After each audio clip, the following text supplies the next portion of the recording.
So now the first thing that I want you to do is open up this notebook called Machine Learning Intro. So you can just click on this link, and on this link you will find a Jupyter notebook. All right. Now, before we get into PyTorch, let's talk a little bit about machine learning as well. Some of you may have a background into machine learning, some of you may not. Most of you, I assume, will be familiar with coding to some extent. So what we'll do is let's talk about what machine learning is. Now what machine learning is that normally when we write programs, if you've written any code, normally what we write, when we write programs, we specify a set of rules. We tell the computer that, let's say if you're implementing a function to calculate the square of a number. So we tell the computer that, hey, when you get a number, multiply it with itself and return the output. So that's a very simple problem that we're solving. It could be a more difficult problem like a website or an application that you're building. Like for instance, if somebody's signing up on a website that you're building, then we tell the computer that, hey, when somebody visits this page and enters their email, take their details and send them a verification email. Then when they click on the verification email, create an account for them by adding an entry to a database. And then at the end of that, when they log in, when they provide their username and password on the website, let them log in, right? So it's a bunch of logic that you put in. And what happens is that, whatever functions you write, they typically, once you write the rules, you get a program and then you put some data or some input into the program and you get some output, right? So, you get some output as well, right? So that is the typical programming workflow, but there are many problems to which you cannot apply this workflow. For instance, take a typical machine learning problem or a computer vision problem is one example that is used all the time is cats and dogs, right? Now let's say if you had to write a program to determine whether something in a picture is a cat or a dog. So let us look at some pictures of cats. So here are some pictures of cats, right? And then let us look at some pictures of dogs. So here are some pictures of dogs. Okay, so you can see, yes, visually we can very immediately identify that there is a big difference between cats and between dogs. But if you had to write a computer program to do this, how would you do that? So if you look at, so visually we have some intuition that, okay, cats have eyes, 2 eyes and a nose, but dogs also have 2 eyes and a nose. And then cats have ears are bigger. Sometimes dog ears are kind of always droopy, they're falling down, right? But how do you encode these things? And how do you account for how do you even detect, okay, this is an ear and this is not a ear? What if there are multiple dogs? What if there is multiple cats, and cats are of different colors, dogs are of different colors? Some cats really look like dogs, some dogs really look like cats. So writing a program, I can imagine if you started writing all the different cases, it can go into millions and millions and millions of lines of code, and you'll probably be writing for a few weeks, right? So that is where machine learning comes into the picture. In machine learning, what we say is that, hey, we actually have a lot of cat pictures from the internet, and we have a lot of dog pictures from the internet. So we know, and for each picture, we know whether it's a cat or a dog. So what we do is we feed these things, the data, which is the images of cats and images of dogs, and the answers, which is for each image, whether it's a cat or a dog, into what's called a machine learning training algorithm, right? So machine learning training, we define a model, we do some training algorithm, and we'll get into this. And that gives us back a set of rules, or what is called a model, a trained model, right? So something happens internally, it goes through all the data and it somehow figures out that, okay, when the image is such, internally it figures out a set of rules, a set of programs, and then you can take that machine learning model and then deploy it and use it to get predictions on unknown data. All right. So that is a basic difference. In classical programming, we write the rules and then you give an input, get an output. In machine learning, you have a lot of data with answers. So you put it in, the rules are figured out for themselves, and then you use the trained model to then give it new data like new image, and then it will tell you whether it's a cat or a dog. All right. So we'll come back to this notebook, but this is basically what machine learning is. All right, that's a quick introduction, and we will get into all of this in a lot of detail. So don't worry if it seems a bit foreign right now. Okay, so now the next thing you should do is open up this notebook, PyTorch basics, tensors and gradients. Okay, this what you are seeing, this is the Jovian platform. Just a quick tour of the UI. So here you will see a navigation bar at the top. There are a bunch of buttons that you can click and try out. Do explore that. There is your profile menu, and there are a bunch of options there as well. Here, what you're seeing here, this is a Jupyter notebook. So I hope you're all familiar with the Jupyter notebook. And then there are a bunch of files associated with the Jupyter notebook. There are a bunch of actions you can do with the Jupyter notebook. You can star it, you can clone it. We'll come to this in just a second. Okay. But what we're going to talk about in this notebook is the very basics of PyTorch, that is tensors and gradients. Now to run this notebook, Jovian is a platform for sharing notebooks. So you cannot run them on Jovian itself, but we have integrated with a bunch of online platforms where you can run them.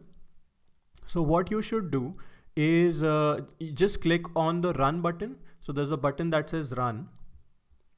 So if you just click on this button, it will then open up and run the notebook on an online platform called Binder Hub. Okay, and this is a free online platform. Again, Jovian itself is free, and then so is Binder. Binder is a free online platform hosted where you can give it a Jupyter notebook, and you can give it some Python libraries, a list of libraries, and then it will set up an online environment for you and create a Jupyter notebook where you can start running this code.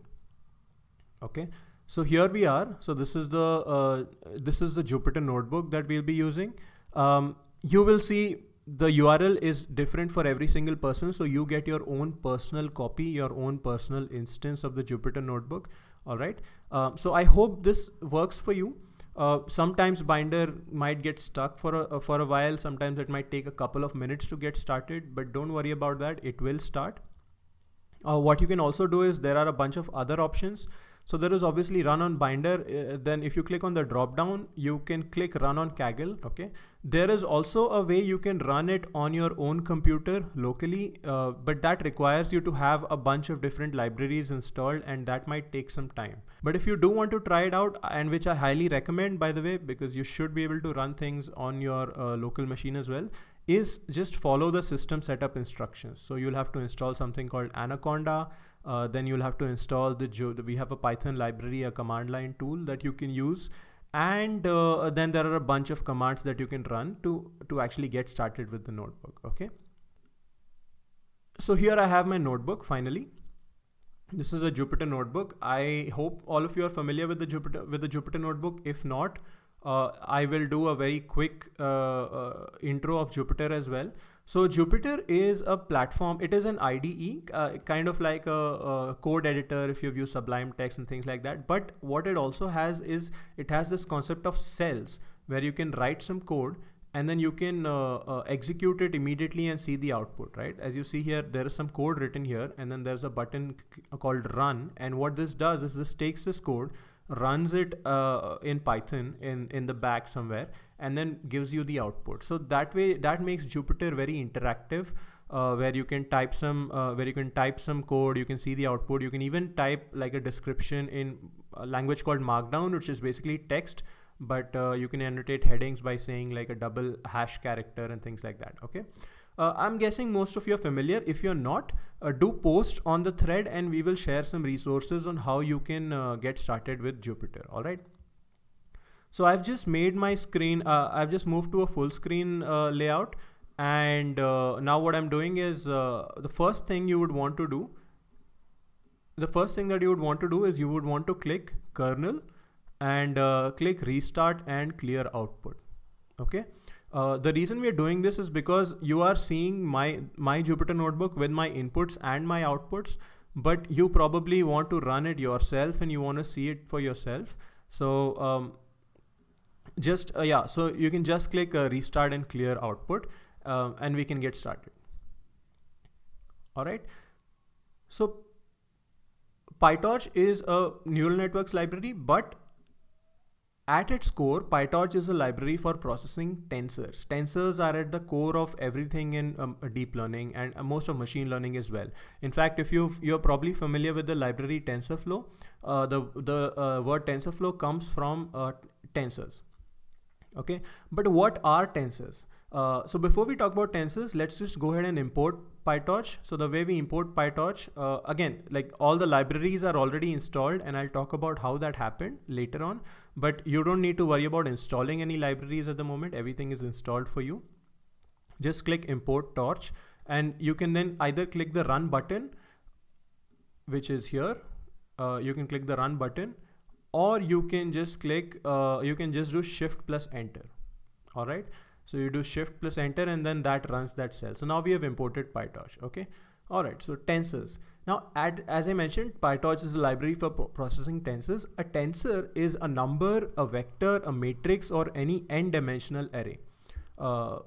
So it's kind of like a generalization of vectors and matrices, right? So here is an example. Let's create a tensor with a single number. So the way we create a tensor is we say torch.tensor, and then we pass in the values inside the tensor.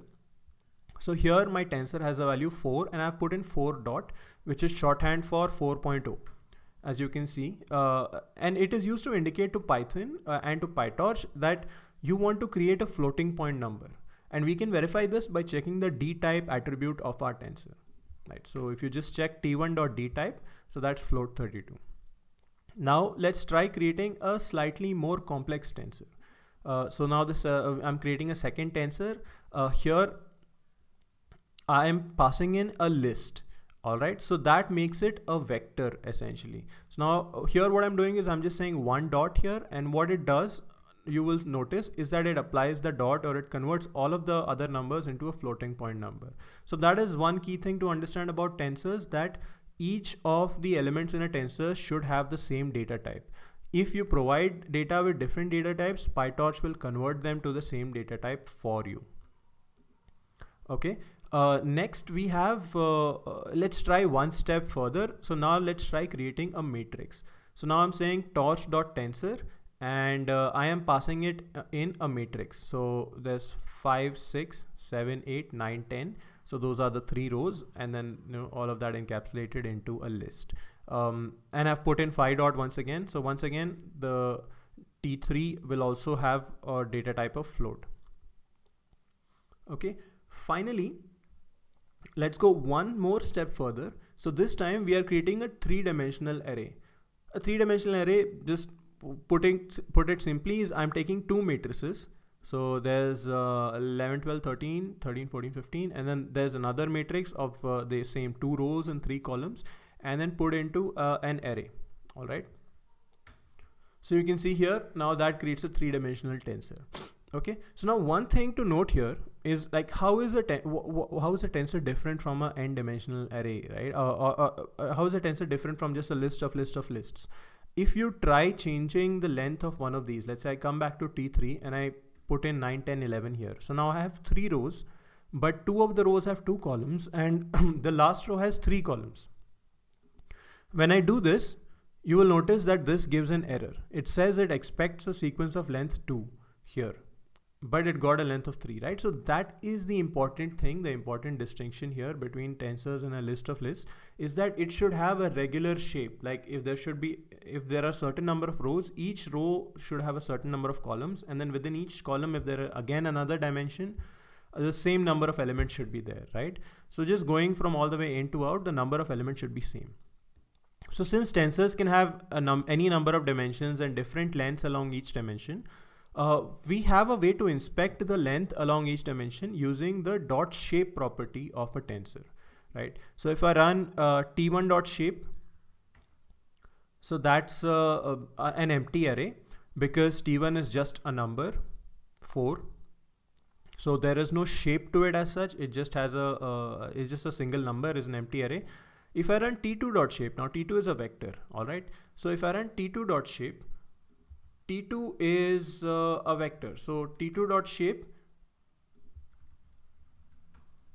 let me just print T2 above this so that we can view it. Yeah. So T2 dot shape, you can see it is a tensor which is basically a vector. So it has a size 4 elements.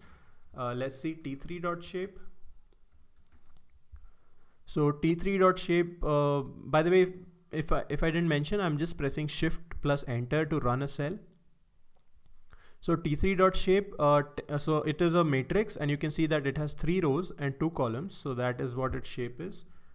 Finally, T4. All right. So for T4, we have, how do you tell the shape? So the basic idea is you start from the outside. You see the outermost bracket and you see how many elements are there inside the outermost bracket. So that's 1 and there's 2.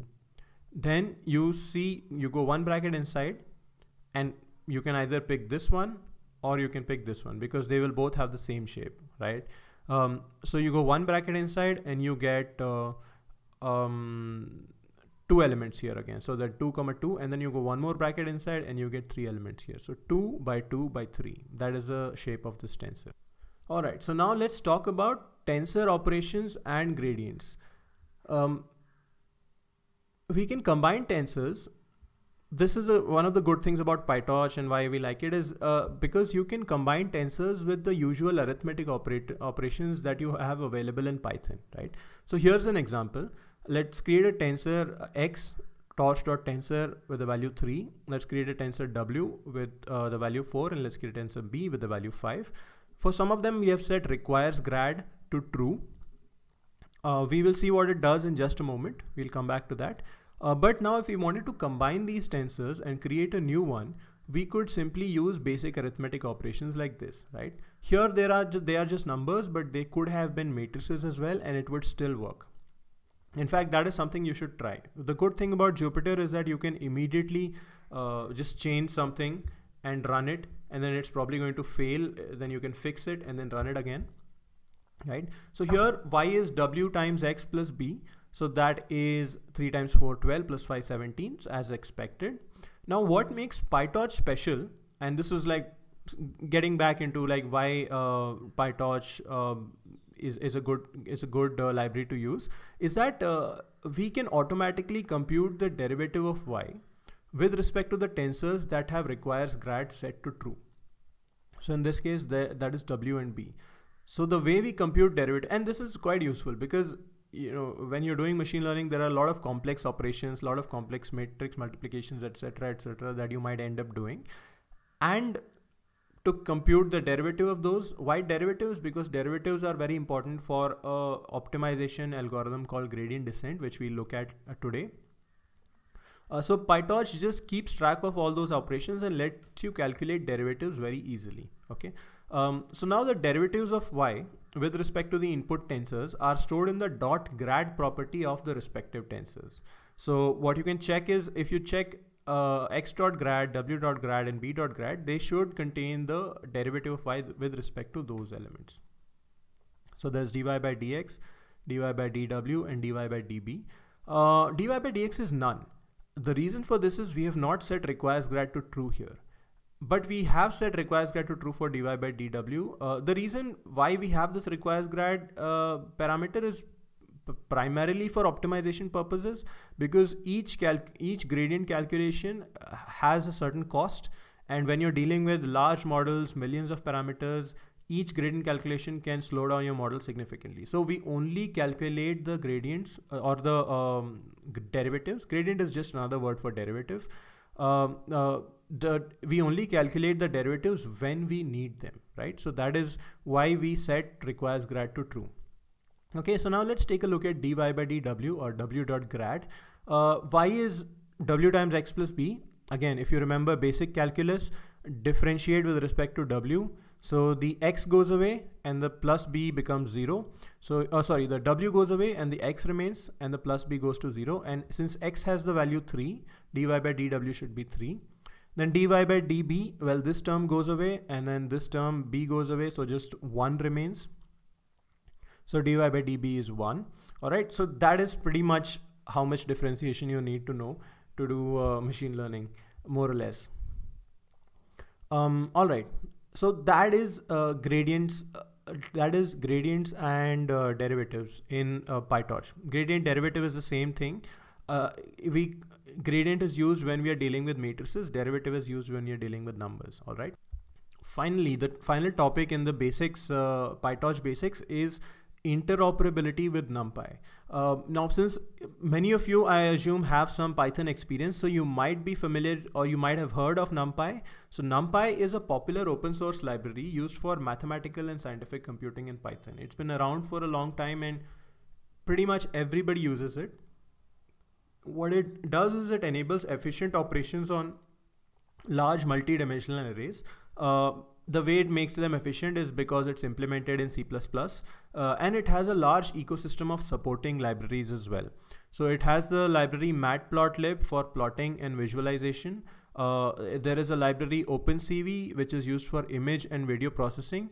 And then there is a library pandas, which is used for file IO and data analysis. I've given links here and you can check them out. And this is just a small selection, but there are like dozens and dozens, if not hundreds of libraries. So instead of reinventing the wheel, PyTorch interoperates really well with NumPy to leverage the existing ecosystem of tools. All right, so let's see the interoperability. So here's how you create an array in NumPy. You import NumPy as NP. And then you just say np.array, and similar to creating a PyTorch tensor, you just pass in an array of NumPy. All right. Now, if you want to convert a NumPy array into a PyTorch tensor, you can use the torch.fromNumPy method. Okay. So you can just say torch.fromNumPy, and that creates a torch tensor for you. Another way you can do it is you can do torch.tensor and just pass in the NumPy array. So torch.tensor. And then here you have a tensor created. So the difference between these two approaches is that torch.fromNumPy uses the same space in the memory. It does not create a copy, whereas torch.tensor creates a copy of the data. All right. So now let's verify that the NumPy array and the torch tensor have similar data types. So you can, for NumPy arrays, you can do .dtype. And then for torch arrays also you can do .dtype, and you can see that the NumPy array has a float 64. This is a NumPy specific data type, and then the PyTorch array has float 64 as well. This is a PyTorch specific data type. What we can also do is we can convert PyTorch tensors to NumPy using the .numpy method of a tensor.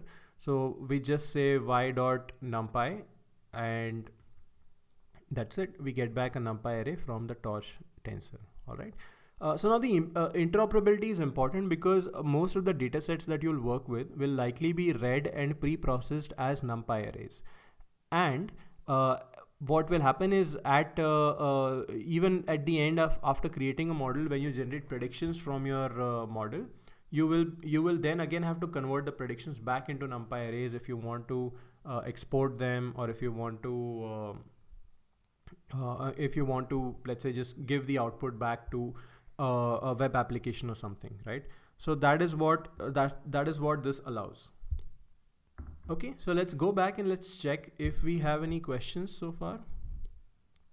So what is the difference between array and torch tensor, as both exhibit the same properties? That is a great question. It is I mean, NumPy array looks similar, PyTorch tensor looks similar. What's the big deal? Now one thing is that the array or lists in Python can have arbitrary shapes, whereas tensors have regular shapes. All right. But NumPy arrays also have regular shapes, and NumPy arrays also support operations like addition, multiplication, and simple. But the thing is, PyTorch specifically is designed to work on GPUs, or graphics processing units. And if you have been keeping up with the news in deep learning, it's all about the GPUs. It's all about how many GPUs you can put together, how large GPUs. The reason is because GPUs are optimized for matrix multiplications and matrix inversions and other matrix operations, and they can do a large number of matrix operations in parallel very, very quickly, sometimes 10 or 100 times faster than CPUs. All right. But mostly deep learning work is only done on GPUs manufactured by a company called NVIDIA. And NVIDIA GPUs, to run any code on GPUs, you need to write code in a programming language called CUDA. all right, which is a kind of like a flavor of C.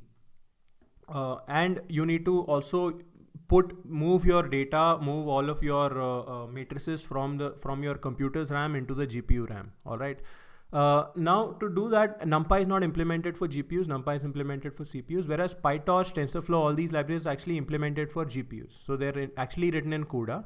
And then there is a thin wrapper in Python, which is basically all of these functions, right? These are all thin wrappers which expose the API from Python. So we use PyTorch to move data into GPUs and then perform operations efficiently on GPUs. So if you trained your machine learning models with NumPy arrays, they would take days. But if you train them with PyTorch tensors and on a GPU, they might take hours or minutes. So that's the difference. Another question, does y.backward work even for complex functions? Does it use any numerical methods or calculus? Yes. It works for any complex function as long as the function is differentiable. That is, a function can have a derivative. It does use numerical methods or calculus? So it actually uses calculus in the sense that, like, when you're doing a multiplication, PyTorch tracks that this is a multiplication. So then the derivative of multiplication is such and such. Or when you're doing a square, it knows that the derivative of square is such and such. So the operations are tracked, and for each operation, there is a derivative function that's already predefined. Okay. All right. So moving right ahead. So now we've done a bunch of work here, right? We have saved, and this is all running on an online platform. Maybe you've changed a few cells. Maybe you've tried out a few experiments. You might be running it locally as well. Now we run into this common problem where, okay, we've done some work with a Jupyter notebook. Now we want to share it with somebody, or we just want to keep a record of it so that we can come back to it later on. Now this is where the Jovian platform and the Jovian library come into the picture. All right. So I'll just give you a brief introduction, like the simplest way, the most basic way of using the Jovian library. And that way is to just do pip install Jovian -- upgrade. All right. So just run pip install Jovian -- upgrade. That will install the library for you. So the cell is already there. You just have to run it. Then what you can do is import the Jovian library, by saying import Jovian, and then say jovian.commit. All right. So now when you say jovian.commit, it will ask you for an API key. Now this API key is required to push this notebook or upload this notebook to your Jovian account. So what you can do is just click on this link, jovian.ml. And you should be logged in if you've logged into the community forum. If not, you can log in, and it's a one-click login. You can just click sign in, and sign in with GitHub or sign in with Google. In my case, I'll choose GitHub, and then just click copy API key to clipboard. Okay. Once you do that, and then you paste it here, what this does is it reads through, captures the entire source code of the Jupyter notebook. It also looks inside the OS, inside the wherever the Jupyter notebook server is running, and it captures all the different libraries that are being used along with this notebook. And then it does a commit and it uploads it online. So now you'll get a link. So now this link will basically contain the Jupyter notebook, the same Jupyter notebook that we just ran, and it will contain the environment. So which is all the different files, all the different libraries that you are using, right? So for instance, let's say I'm using PyTorch, I'm using Torch 1.3.1, and then these are all the different dependencies of Jupyter notebook that I'm using, right? So now, and you can then take this link and you can post it anywhere. And that's it. You can come back, and this will be hosted on your profile, and you can come back and view this notebook whenever you want. You can run it online, or you can clone it. So the clone instructions are provided here, right, in the system setup. So you can clone it as well. You can even download it if you want to download the whole thing as a zip, the notebook and environment. And you can add collaborators as well, right? So another thing is, if you make any changes, if you, let's say, if you've changed some of the markdown or some of the code, all you need to do is run jovian.commit once again, and that will create a new version of your notebook. If you've installed any new libraries, those new libraries will also get captured. So here now you can see that it has created version 2 of the notebook, right? If you want to keep your work secret, you can also mark your notebooks as secret. Or if you want to just hide them, delete them, there's an option archive, which basically kind of puts it in like trash, you can say, right? And there's a profile where your notebooks will show up. Only your public notebooks, secret notebooks will not show up, will not be visible to other people. All right. So yeah, so please do use the Jovian platform during this webinar series to share your work. I have here added some exercises that you can try. So one question is, what if one or more of X, W, or B were matrices instead of numbers? What would the result of Y and the gradients look like in that case? So try changing them to numbers or matrices. Another question is, what if Y was a matrix created using torch.tensor with, what if Y was a matrix in itself, right? You can actually take torch.tensor and then pass it in a matrix. Each element of that matrix can be a combination of the numeric tensors. Another question is, what if you had a chain of operations, Y equals something and Z equals something and then W equals something and so on? What would calling w.grad do, right? So these are just some things for you to try out. What you should also try is check out the documentation. There's quite extensive documentation, and there are a bunch of different operations that tensors can do. So just get a feel of what's happening. You don't have to memorize everything, but just know that it is there if you need it. Every time you are thinking of something that you need to use a loop for, you can probably do it with a tensor operation, right? And that is the key here. In general, almost never have to loop over a tensor. You can always use some kind of a tensor operation. That's very important, because when you loop over a tensor, when you go through a tensor element by element, you are running code in Python, which is slow. But when you use a tensor operation, that is actually implemented in C or CUDA, and that is going to be really, really fast. All right. Then another thing, if you're interested in learning about matrix derivatives, I have added a link here. Okay. So please do check that out as well if you want to learn more, but you don't have to read it for the next step. Okay, so now we are back. Now let us talk about linear regression with PyTorch. So once again, now please open up the third notebook, jovian.ml/akash/02 linear regression. This is the notebook we're using. Once again, you will find this on the forum. If you're joining just now, there is a link to the forum posted right at the top over here. Please join the forum and then you will see episode 1, PyTorch Basics Linear Regression. All right, so now we're on the linear regression notebook. Let us once again just click run.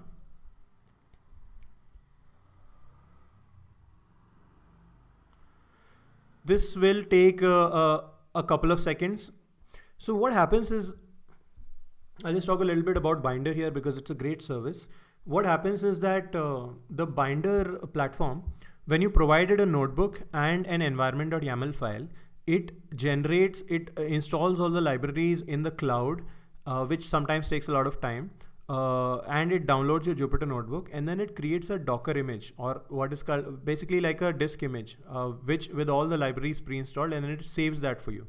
So the first time when you run on Binder, it might take around half an hour or so to actually build that image. But then the next time when you run it, the saved or the cached image will be used, and that's why it will open up almost instantly in maybe a half a minute or so, right? So Binder is a really good platform, and it's a free platform. So yeah, they have a GitHub repository. You can go and star it at the very least, or give them a shout out on Twitter. All right. And all right, so now I hope you have all clicked the run button here, and you have you've been able to run the Jupyter notebook. Once again, if you're not able to run on Binder, next option I would suggest is Kaggle, Kaggle kernels. So this will run on Kaggle. Let me just kick that off as well, just show you what that looks like. And then the final option I would suggest is Google Colab, although Jovian will not work on Google Colab at the moment. Okay, so this is Kaggle kernels. It's pretty similar. Okay, so now coming to linear regression with PyTorch. So linear regression is one of the foundational algorithms of machine learning.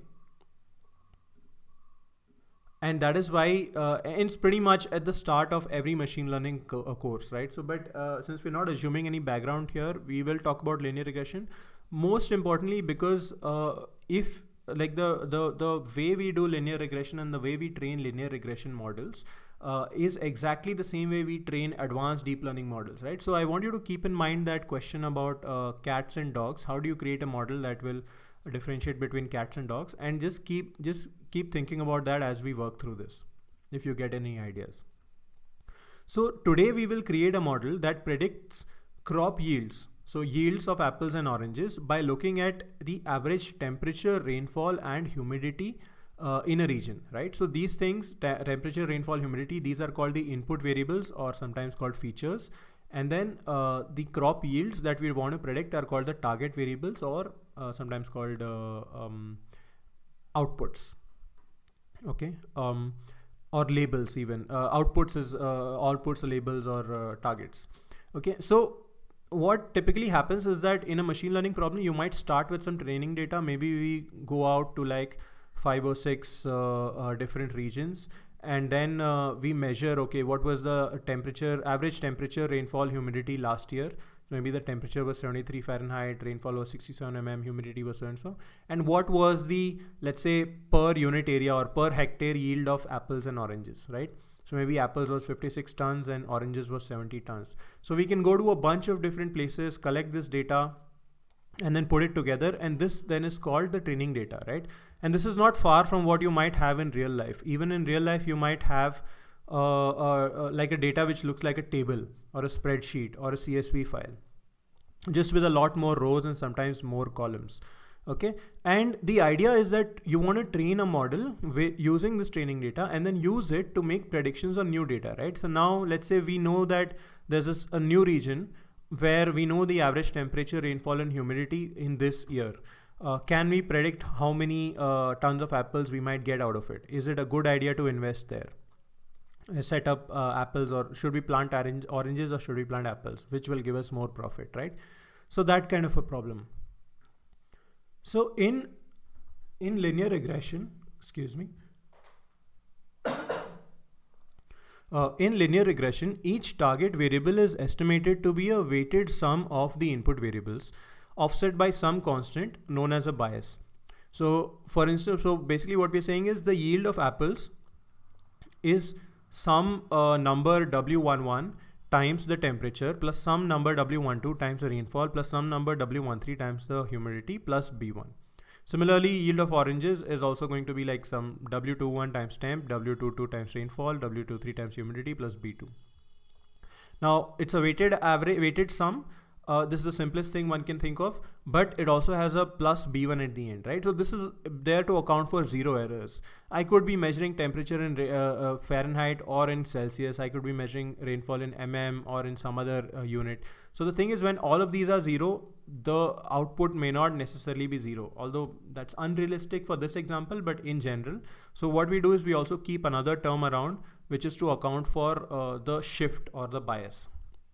Okay, so visually what this means is that the yield of apples is a linear or a planar function of the temperature, rainfall and humidity. That is, if I plot these data points on a graph and I put temperature on one axis and rainfall on another, I'm not putting humidity because we have only 3 dimensions. So the third dimension I'm using for apples. So you might see that as the rainfall increases and as the temperature increases, the yield of apples might increase, right? This is not a perfect assumption, obviously, because if you are at 50 degrees Celsius, nothing is going to grow, or if there is too much rainfall, the crop is going to get spoiled. But it's still a reasonable assumption, at least to begin with. And also, practically speaking, whenever conditions are not too extreme, you might see some kind of a linear relationship, right? So it's an assumption. That is why it's called a model, and it's not really the true relationship between the data. So now the learning part of linear regression is to figure out a set of weights, W11, W12, W13, and all these by looking at the training data to make accurate predictions for new data, right? As we said. So that is to predict the yield of apples and oranges in a new region by using the average temperature, rainfall and humidity. And the way we do this is by adjusting the weights slightly many times to make better predictions. And we'll use an optimization technique called gradient descent to do this. All right, so we've already done the system setup, but here there is a section for system setup if you want to run this notebook locally on your computer. So now the first thing we'll do is we'll go to kernel and click restart and clear output. So we will begin by importing NumPy and PyTorch. Okay, so I'm just importing NumPy and PyTorch. Then let us look at the training data. So the training data can be represented using two matrices, inputs and targets, each with one row per observation and one column per variable. All right, so you can see this table here, 73, 91, 87, that is represented as one particular column for temperature. And then each data point gets one row. All right, so this temperature, rainfall, humidity, and we are passing in D-type float 32 to indicate that this is float data. Similarly, next we can also create an output for the targets. So here we have a matrix. This column is for apples, this column is for oranges, and then one row per data point. We've separated the inputs and targets because we'll operate on them separately. Also, we have created NumPy arrays because this is typically how you would work with training data, right? So you might read in some CSV files as NumPy arrays, and you might do some processing and convert them to PyTorch tensors. And the way to convert them to PyTorch tensors, as we have already seen, is to just run torch.from NumPy. Okay, and then you have the tensor here. Now our so-called model is basically just the weights and what is called the biases, right? So these numbers W11, 12, 13, and these the numbers B1, B2. Now if you look closely, if you ignore for a moment the temp, rainfall, humidity part of it, this might start to look like a matrix. W11, 12, 13, 21, 22, 23. So it's like two columns and two rows and three columns. And B1, B2 might look like a vector. So what we'll do is, we don't know their values, we have to figure out their values.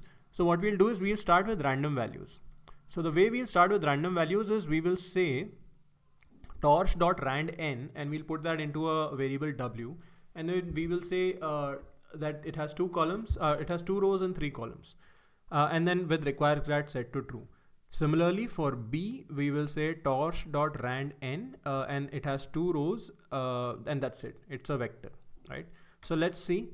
Rand_n, by the way, picks values in the range, mostly in the range -1 to 1. Sometimes it's basically picking from a normal or a Gaussian distribution with mean 0 and standard deviation 1.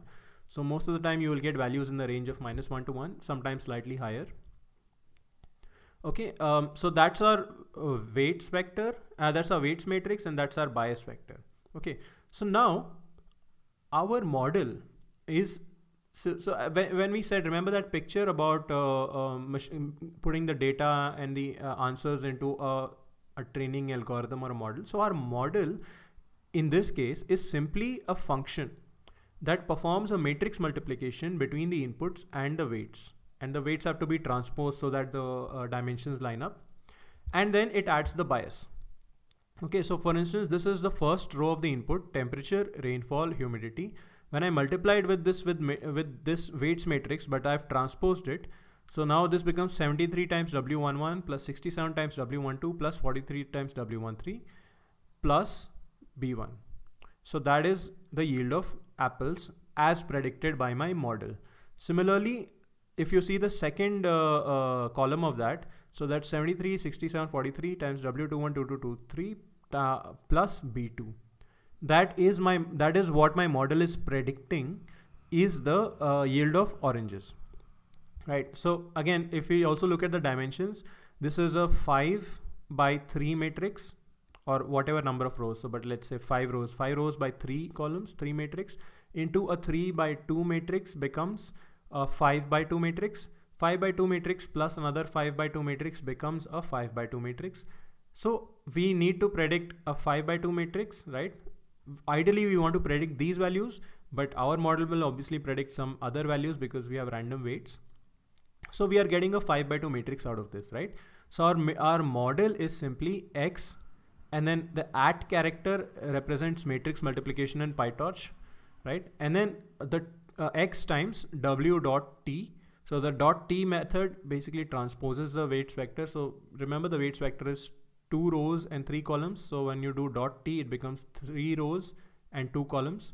So then you do matrix multiplication as we see here, and then we add the bias, right? So the bias, by the way, what PyTorch does is, like, since bias is a vector, but this result is a matrix, what it does is something called broadcasting. So it kind of makes bunch of copies of the vector to make it look like a matrix that matches up these dimensions. Okay. So let's execute that. It's a function that takes a input, multiplies it with the weights, transpose, and adds a bias. Now the matrix obtained by passing the input data into the model is what is called the predictions of our model for the target variable. So let us put the inputs, which will get multiplied with the weights, bias added, into the model. And those are the predictions of our model. Now you can see that these are the predictions of our model, and let's compare these predictions with our actual targets. So these are our targets and these are predictions. And you can see that obviously they are kind of way off, right? In fact, a lot of these predictions are even negative. Some predictions are actually quite close, but that's only by chance. Like if I were to just reinitialize the weights randomly once again, you can see that now my predictions are all negative, whereas my targets obviously are in the range 56, 70. So you can see that there's a huge difference between the predictions and the actual values. The actual values are in the range 50, and then these values are like minus 150 and so on. So we are way off. And obviously this is because we have just initialized our model with random weights and biases. I mean, we've just multiplied some matrices with our input, and we can't expect that to just work. But we do have a model now, and we will now be start improving it. Okay. But before we do that, just quick stop for questions. Why is the weights a 3x2 matrix? Well, you can see here the reason the weights is a 3x2 matrix is because I have W11, W12, and W13. So 3 input variables. So generally the structure of the weights matrix is number of inputs. That gives you the number of, it's a 2x3 matrix, by the way. So the number of inputs and the number of outputs, right? That gives you the dimensions of the weights. So getting right back, now we're talking about, so now we have defined a model. Now we can talk about something called a loss function. So now before we improve our model, we need a way to evaluate how well our model is performing. And we can compare the model's predictions with the actual targets using this method. So the step 1 is we calculate the difference, element-wise difference between the predictions and the targets. So that's like 56 minus 1 minus 144 and so on. And step 2, since some elements might be negative, some might be positive, after calculating the difference, we take a square. So we take a square of the difference matrix to remove negative values. Then step 3 is to calculate the average of the elements in the resulting matrix. All right. So we first take the difference, then we square each of the elements, and then we calculate the average. Okay. And this result is called a mean squared error. So let's first do it step by step. Let's do maybe diff equals targets minus spreads. That is the difference. And let's print diff out. Okay. So that's that. Maybe let's do spreads minus targets so that we also get to see some negative values. It doesn't matter. Diff star diff. Then we'll square them. So diff underscore SQR equal to diff star diff. What this does is this star performs an element wise multiplication. All right. So now let's see diff SQR. So that is squared. Then we need to take a average, right? So to sum it up, first we'll add them up. So torch.sum, that is the total sum. And then we'll divide by the number of elements in diff square. So diff underscore SQR, or even diff has the same size as well. We use the .numel method to get the number of elements. All right. So that basically is the mean squared error, and that we are defining as a function here, so that we can reuse it. So this is always a good idea to do that. What you can do is, if you're not clear about what is happening inside a function, you can simply copy that line of code, create a new cell, just go to insert new cell, or just like press outside and press A. That will also do it. And run the small piece of code there. This way you can understand everything that's going on. All right. So now torch.sum yeah, so torch sum returns the sum, and then dot numeral returns the number of elements, and that's the mean squared error. So now let's compute the mean squared error for the current set of predictions. And there you see, as you see, it has the value of 65257. Okay, now how do you interpret this? So now what we can interpret this is that since this is a mean squared error, going back, if we do like the square root of this is 255, right? So on average, each element is off by the actual target by about 255. So that's pretty bad, because if the actual targets themselves are in the range of 50, 70 and so on, and we are off by 255, now that's pretty bad. But this is a good place for us to get started. And we call this the loss because it tells you how lossy the model is, or how much information it is losing, and it's losing a lot of information right now. And the lower the loss, the better the model. Okay. So now next, let's talk about computing gradients. Now, so with PyTorch and Y gradients as well. With PyTorch, we can automatically compute the gradients, as we saw earlier, of the loss with respect to the weights and the biases. Remember, we had set requires grad set to true in the weights and the biases.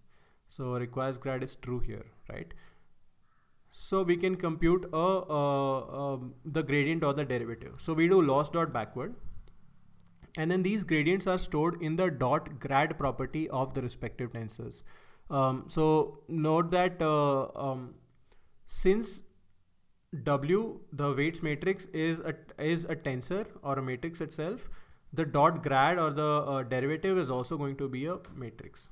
So that is what it means. That what does this matrix mean? The derivative, what does it mean? Well, the loss is a single number. If you look at this element, this is W11. So this element of W dot grad is the derivative of the loss with respect to this particular element, right? So basically treating all of these others as constant, you just differentiate with respect to this variable W11, and then you get back this, right? Since loss is a function of that variable. Similarly, this you have for each corresponding weights element, you have the derivative or the loss element. You have the loss derivative element, right? So this is d loss by dw12, this is d loss by dw13, and d loss by dw21, and so on. All right. Similarly, for the weight, for the bias as well, if you just print b and then print b dot grad, you will see that there are two elements here, and for each of these there is a derivative. All right. So now here is now the key thing on how we will actually make our model better and how we will train our model. And if you get this, you are pretty much getting the essence of gradient descent and the essence of all machine learning training, right? So this part, just try to follow this very carefully. So now the loss is remember for the loss, it's a mean squared error, right? So we did some squaring somewhere. So if you think of the loss as a function of the weights and the biases, it is a quadratic function, right? Because there is some squaring involved. So if there is some W11 squared plus W11, W13 plus W12 squared plus so on going on there. So since it's a quadratic function and our objective is to find the set of weights where the loss is the lowest. Now, if you plot, there are many weights. There are six elements in the weights and then 2 more elements in the bias. So there are a total of 8 weight elements or 8 variables. So it's a quadratic function of 8 variables. But let's say we just look at one element, keeping 7 variables constant, like keeping everything constant, just changing W11. If we plot the graph of how the loss changes with respect to any individual weight or bias element, it will look like this, something like this, right? Because this is similar to what an x squared graph might look like. That if you keep reducing the weight, take the weight to minus infinity, W11, then your predictions will be way off, and your loss will be going closer to infinity. Similarly, if you keep increasing the weight continuously, W11, if you take it 1,000, 10,000, 50,000, 100,000, 1 million, that will also increase the loss, right? So there is a nice range somewhere in between where the loss is the lowest, right? So it might look something like this, and maybe the loss is the lowest at this point. Okay, so that is what the graph looks like. This is with respect to one particular weight, like maybe with respect to this particular weight element.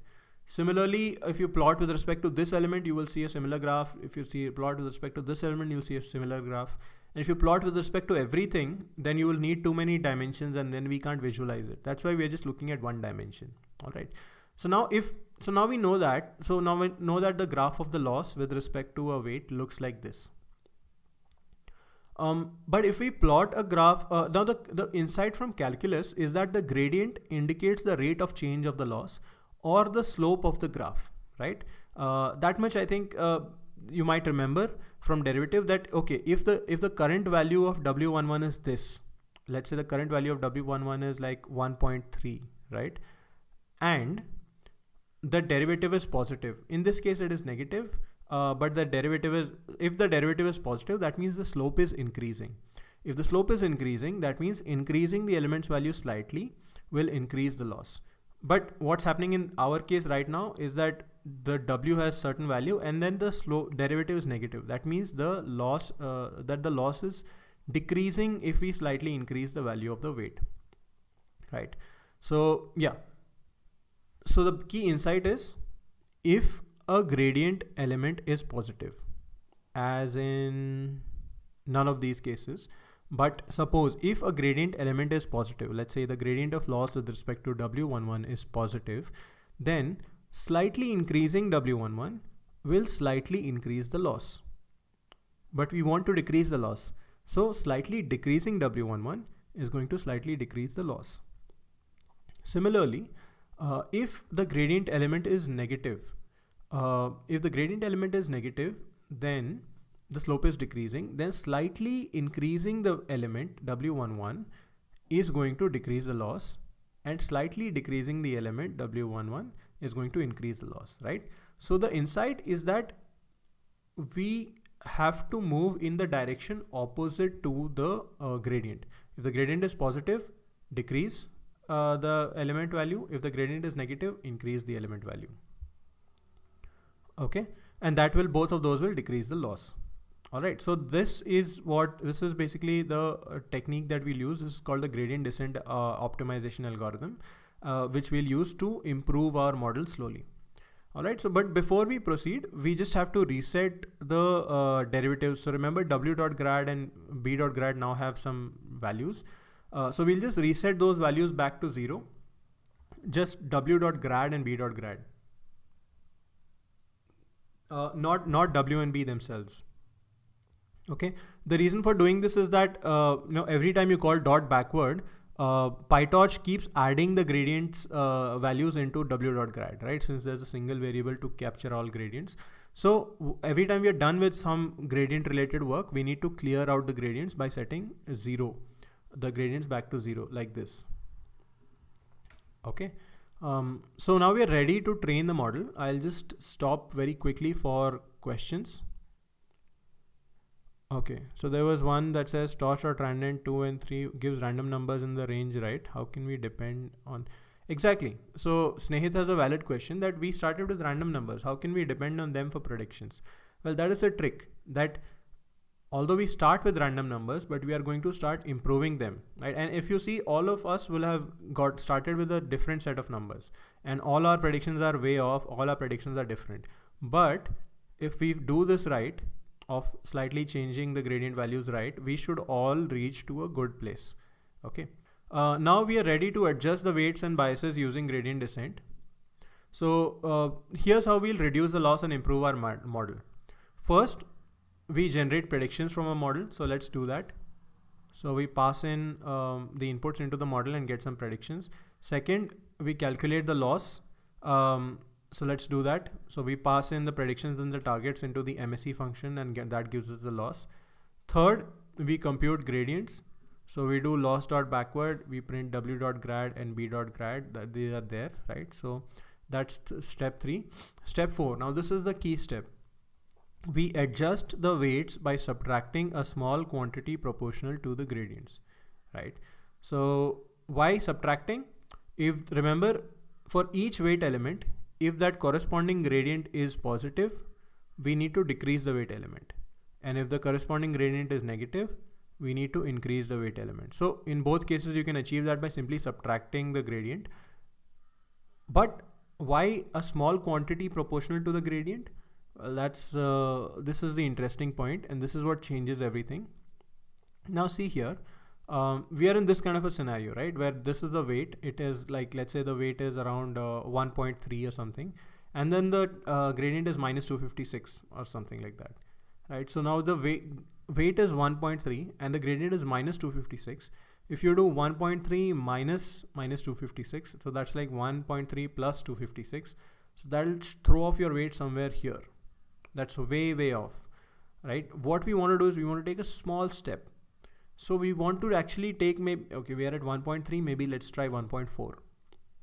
So to do that, we need to actually scale down the gradient, right? We can still take a large step because like the gradient is large, but not so large that we jump away from it, right? So that's why we scale down the gradient by subtracting a small quantity proportional rather than the gradient itself.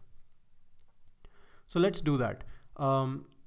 So we say with torch.nograd. So with torch.nograd is a way of telling PyTorch that, hey, I'm done with my gradient calculations. Now let me use the gradients. Don't, like, when I'm running these operations, don't track them for gradient related work. Okay. So we do w minus equals w.grad times 1 e to the minus 5, right?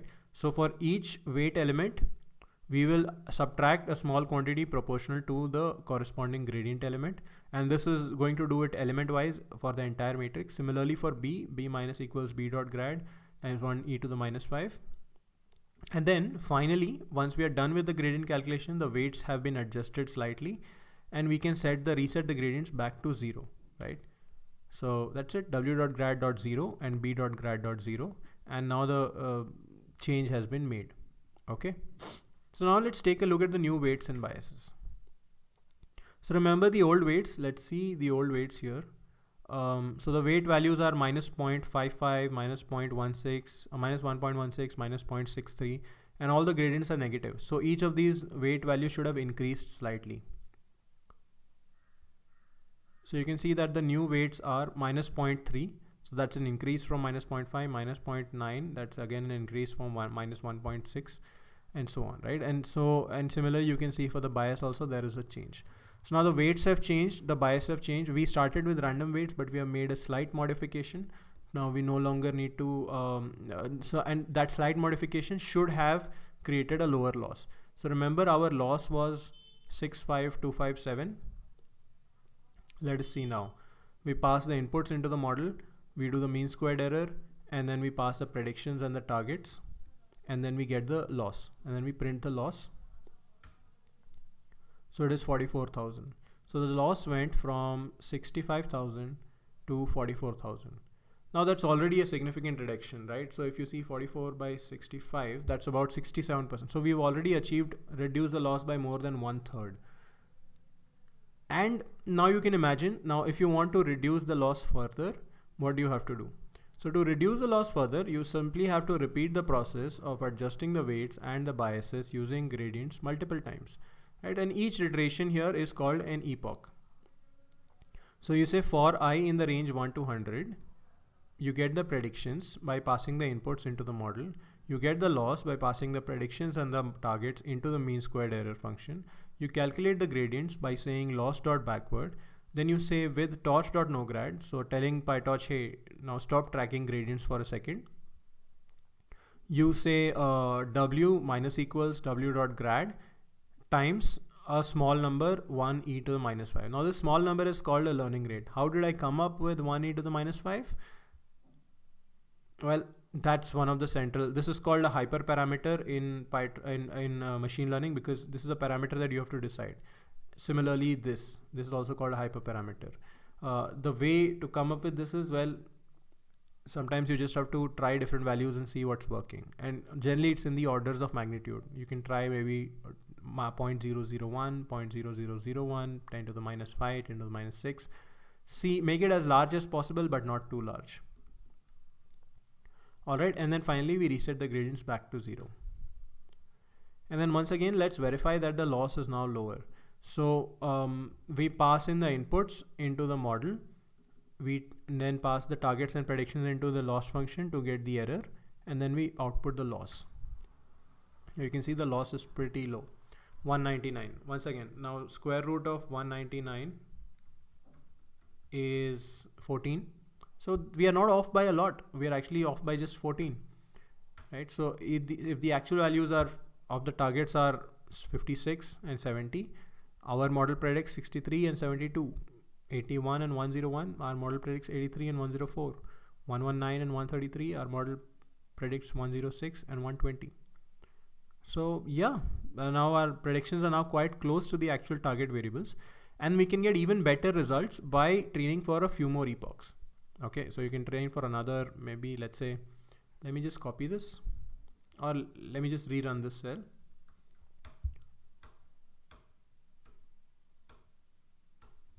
Right, you can see that we are getting closer and closer. Now we are at 109 and so on.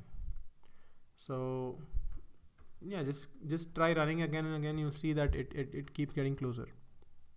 Okay, so now at this point, we have done a lot of work here already. Maybe what you can try is you can try changing the number of epochs. You can try changing the what's called the learning rate, and we have done some work. We've gotten to a good place. So we can install we can just commit this notebook to Jovian, because by the way, the binder instance that you're running, that will get shut down in like half an hour or 1 hour or something like that. So better save your work, and the way to save your work is do install Jovian, import Jovian. It's already installed, but I'm just showing you how to install it if you don't have it, and then just run jovian.commit. Once again, you'll be asked for API key. So now on a particular computer, you only have to enter your API key once, and then it will be cached. On Binder, we are having to enter it every time, because each time we run a notebook on Binder, it opens up a new instance somewhere, right? So that's the reason for that. But in any case, you enter the API key, and that uploads the notebook, captures the environment, and puts up the notebook for you to view later. And we're now pretty much on the final topic for today. Linear regression using built-in functions in PyTorch. Now the training model and training process that we implemented just now were implemented using basic matrix operations. But since this is such a common pattern, PyTorch has several built-in functions and classes to make it easy to create and train models. All right, so let's see how we can re-implement linear regression using some of the internal packages in PyTorch. So we begin by importing PyTorch, the NN package from PyTorch, which contains utility classes for building neural networks. And see, you can already see here, linear regression itself is kind of like is basically the simplest neural network. You can think about it that way. Now, once again, we represent the inputs and targets as matrices and then convert them into PyTorch tensors. The only thing is that this time we will use 15 training examples instead of 5 to illustrate how to work with large data sets in small batches, because often you might have data which has tens of thousands or even millions of rows. So what you can't really fit all of it into memory, and even if you can, multiplying very large matrices has a very high cost. It has a very high time complexity, because matrix multiplications is something like order n to the power 2.7 or 3, order n cube, which can blow up very quickly. So it's always better to work with smaller matrices with like not more than 1,000 rows and columns. Then we have so that's why we are going to convert these matrices. We are going to use 15 rows of data, and when we are going to work in batches of data. So what we do is we take a small batch of data and then do gradient descent on it, and then repeat with every batch of data, and then repeat on the entire data set. Now, to help with all this batching business, we will use some utility classes from PyTorch. There's one called tensor dataset. Tensor dataset will allow us to access the rows from the inputs and targets as tuples or pairs, and provide some standard APIs for working with like different datasets in PyTorch you can use in the same way. So here is a training dataset. So I will pass into tensor dataset, I will pass in inputs and targets. So and I'm calling it train_ds. So train underscore ds 0 to 3. Those are my inputs. So that basically, this picks the first 3 rows of your input data, like these 3 rows. And then this picks the first 3 rows of your output data. So it basically gives you a way to access a small section of data. You can even pass in a list of array indices like 1, 3, 5, 7, and it will pick out those exact rows. So the array index number 1 is 91, 88, 64 and 81, 101. So you can see here 91, 88, 64 and 81, 101. Similarly, index number 3 is 102 and so on. So that's here and here.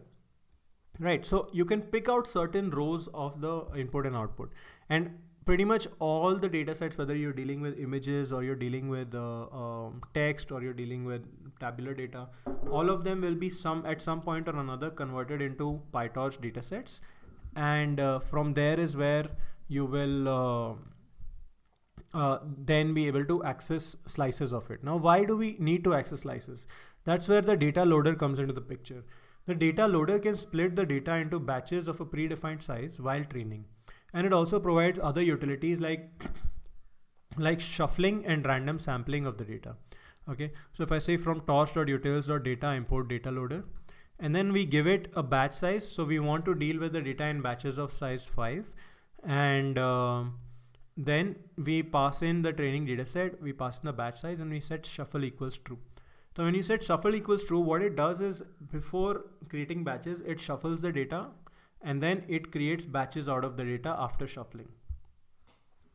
So here, let's look at one batch of data. So the data loader is typically used in a for-in loop. Again, this is one of the reasons we use PyTorch, is because it fits in very nicely into the Python ecosystem. You just write code as you normally would. Whereas earlier with a lot of other libraries, what you would have to do is you would have to create a graph and then a session and then things like that. But this is simpler to follow. So here we are looking at one batch of data, right?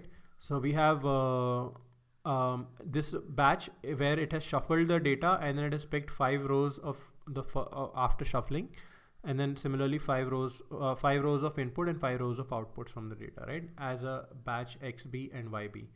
And if you want to see all the batches, let's just see all the batches. So I remove the break statement. So that's batch 0, that's batch 1, that's batch 2.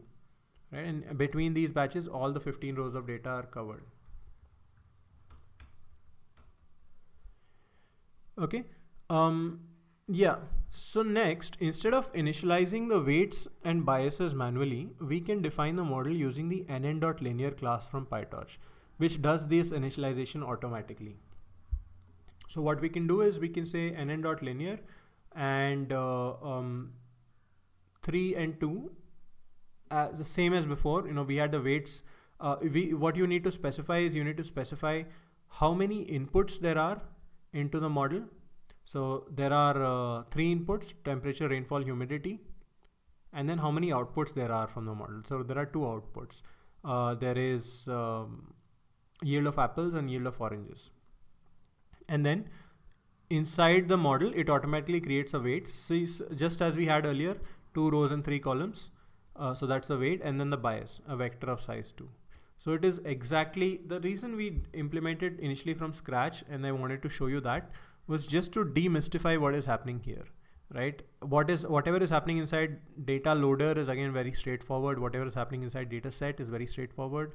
And similarly, whatever is happening inside nn.linear is also very straightforward. We have not changed anything. We are still working with basic matrices and vectors. All right. Now PyTorch also has a helpful .parameters method, which returns a list containing all the weights and bias matrices present in our model.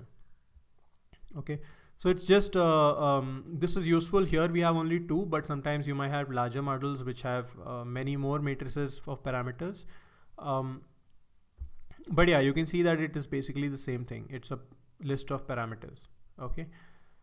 Next, we can use our model to generate predictions in the exact same way as before. Earlier, our model was a function. In this case, our model is like an object of the nn.linear class, but we use it in the same way. We put the inputs into the model and we get back the predictions. Okay. So it's just nicer syntax. Apart from that, you can still see that predictions are pretty bad. The reason you're seeing duplicates here is because in my training data, I basically just duplicated the data. I did not change anything.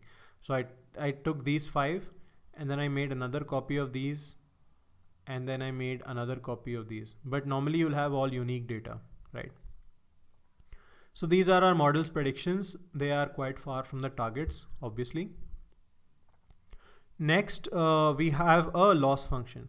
So now instead of defining a loss function manually, we can use a built-in loss function, MSE loss. All right.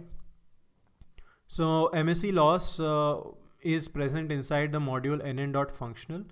So we just do import torch nn.functional as f. And the nn.functional package contains many useful loss functions and other utilities. You can check it out. And you can just check f.mse loss and we're calling it loss function.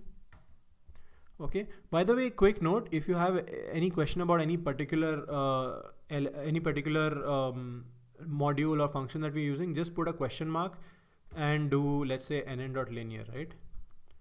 Put question mark nn.linear and run it, and that is going to show you the documentation.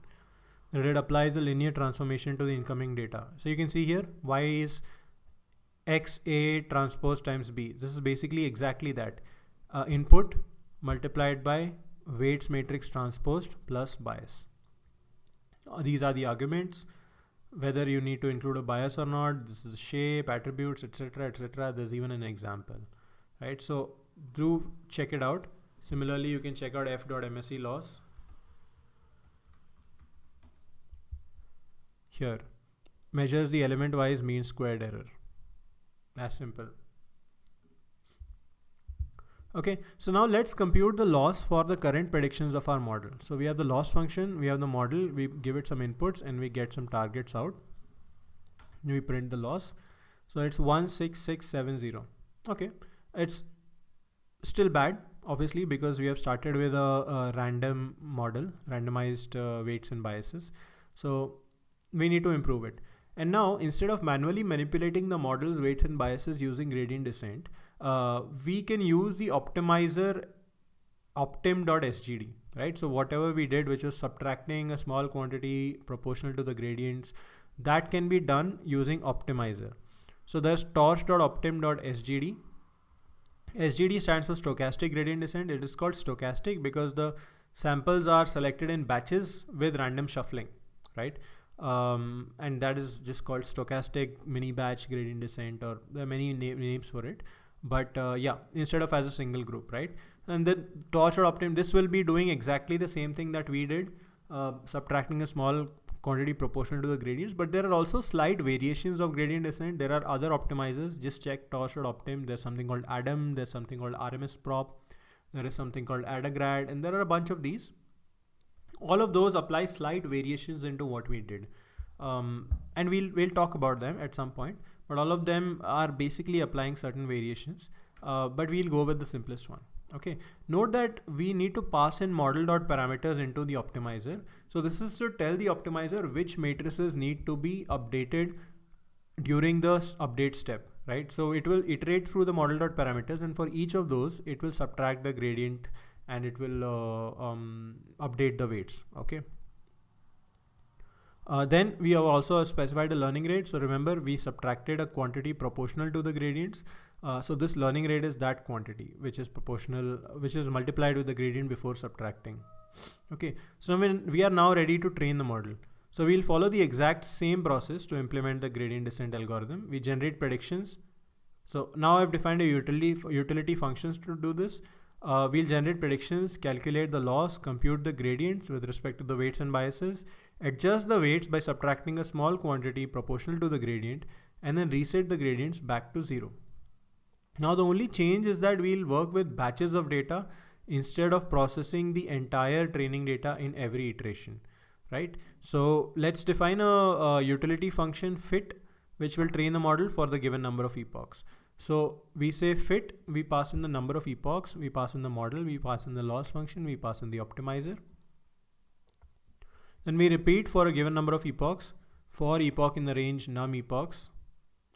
Then we repeat for, we get batches out of the data using the data loader. So for XB, YB in train data loader. So we generate predictions. Then we calculate the loss. Then we compute the gradients. We update the parameters. We reset the gradients back to 0. We print the progress. So this is what we're doing. This every 10th epoch, we are getting the loss from the last batch. Remember, we have set a loss here. So every batch, the loss gets updated. So every 10th epoch, we're getting the loss, and then we are simply formatting it and printing it out. All right.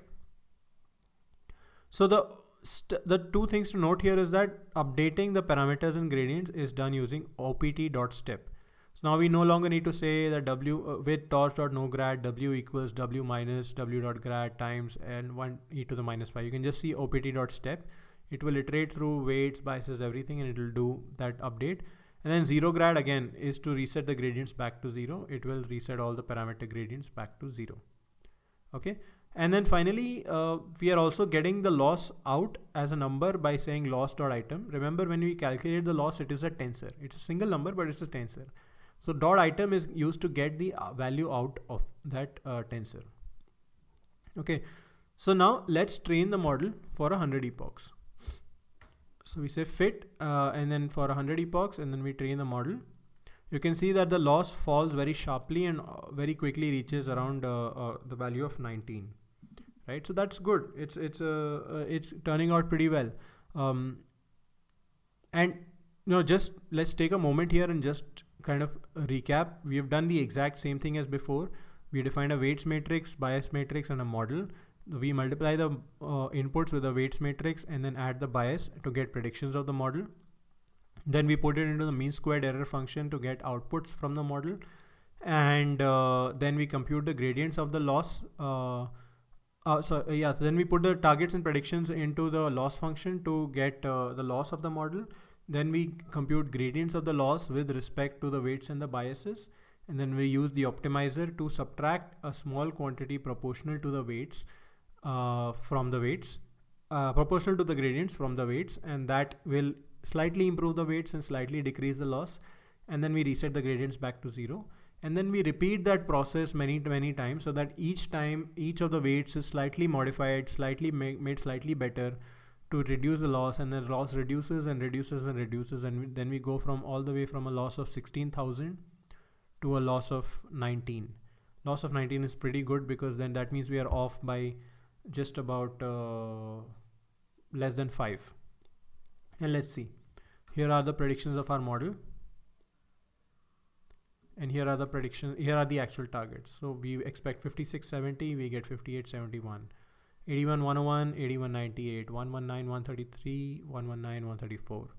So yeah, it's a pretty good model. So now we are, our predictions are quite close to our targets, and now we have a fairly good model to predict crop yields for apples and oranges by looking at the average temperature, rainfall, and humidity in a region, and that is linear regression. So now, as a final step, let's all do this as well. We can record a new version of the notebook using the Jovian library. So just run import Jovian and import jovian.commit. Actually, this import is no longer required because we've imported it above.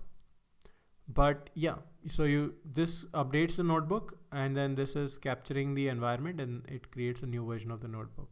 So let's take a look at that. So there we go. Now this is the notebook here. And by the way, if you have any questions about any of these things, you can ask questions directly there, or you can also ask questions here. Like if you're asking why using NumPy, you can just ask that, and then I'll get an email and I will reply to you. And once I reply, you will get an email. Okay. So at this point, we will just stop for questions. And let me see if there seem to be a bunch.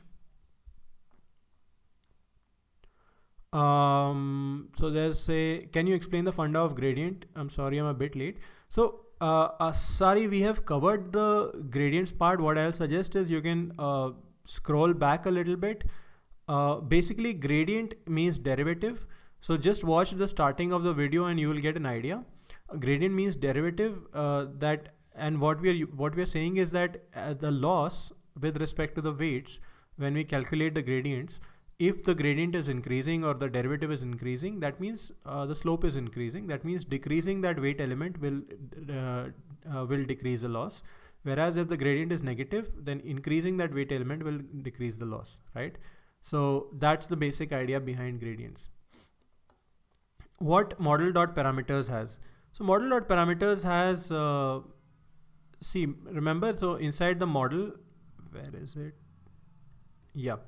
So when we create a model nn.linear, and then we give it a certain set of weights. So nn.linear is created. Inside it has a weight matrix and a bias matrix. Model.parameters has the same weight and bias matrix, but they are put into a list. So see, it is a list, and then this weights matrix is same as this weights matrix, and then this bias vector is same as this bias vector, right? So here there are only two, so it's good. But normally there can be more when you go into neural networks, multi-layer and stuff.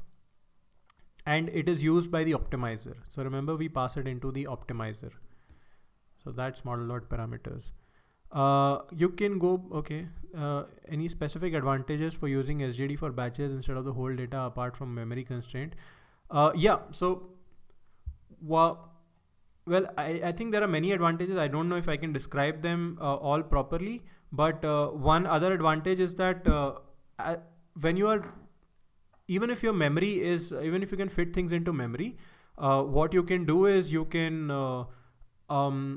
it might take a long time to actually calculate the gradient, right? Plus every time you're running through the entire data set, it might, your training process might be slow.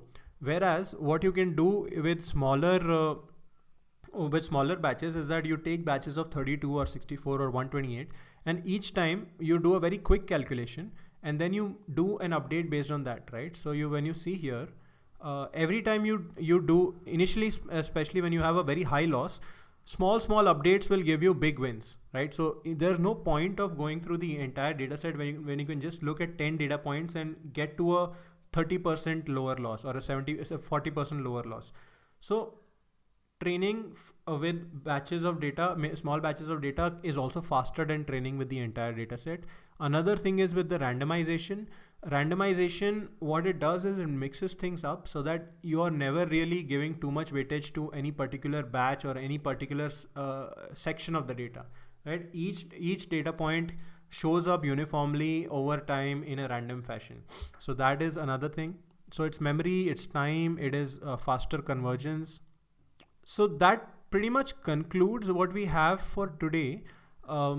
Just a few ideas I have included here. Oh, by the way, one other thing I wanted to point out was that with Jovian, you can actually see visual diffs. So you can actually, there's a view diff button here. So when you click this, you will be able to see visually like what has changed between the two versions of your Jupyter notebook. So in my case here, I committed something and then I ran these cells. So I have some outputs on each of these cells. And if you have graphs, even those graphs will show up visually.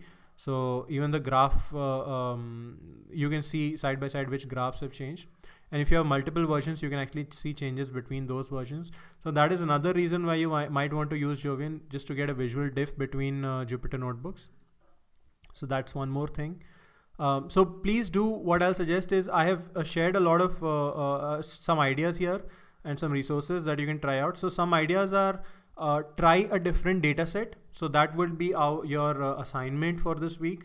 There is this Kaggle competition called Boston Housing. So you can download the data set from here. This data set looks very, very similar to the data that we have looked at today. So do try it out. You can just use this notebook, modify the input output stuff, and then you will be able to create a model on the Boston Housing data set. It is a very similar data set as to the one we saw today, except it has more columns and more rows. So you can see that. If you want a more detailed explanation of derivatives and gradient descent, see the notes, see these notes these are from a Udacity course. Again, it basically talks about gradient descent as hiking down a mountain. For an animated visualization of linear regression, so you can check out this post. So this is it's a blog post I wrote a long time ago. So here what you can do is it basically shows like See, remember that picture of yield of apples being a somewhat linear function of the temperature and rainfall. So this is kind of like that. Here I have just one input X and then one output target Y, and then these are the dots. So there is a best fit line, and then the line that you see in red, that is basically our model. Our model weights and bias. So there's just one weight and one bias that can be plotted as a line. And as we do gradient descent, what happens is our model gets closer and closer and closer to the best fit line, right? So you can follow the code here to understand how that is working. It's a very simple piece of code. If you want a more mathematical understanding of matrix calculus, linear regression, gradient descent, you can check out Andrew Ng's excellent course notes from the CS229 Stanford University course. Kaggle.com is a platform for participating in data science competitions. As an example, we will participate in the Boston housing competition. The objective here is to predict the price of a house by looking at a variety of features related to the property and the location. And the metric we are trying to optimize is the root mean square error. There is a training data set using which we create a model and a test data set on which we generate predictions. Finally, we can create a submission file and upload it to check our score. To download data from Kaggle, we need to install the official Kaggle API. Install it using the command pip install Kaggle.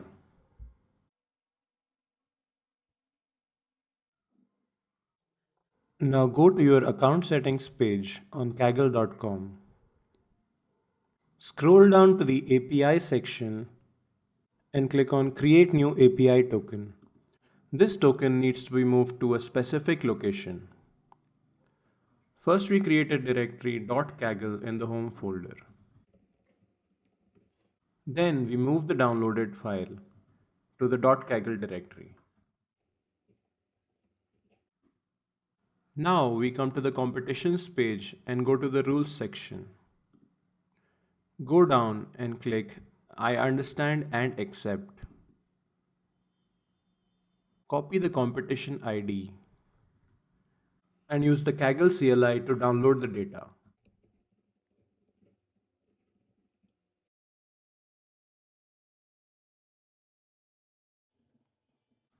Now the data is downloaded.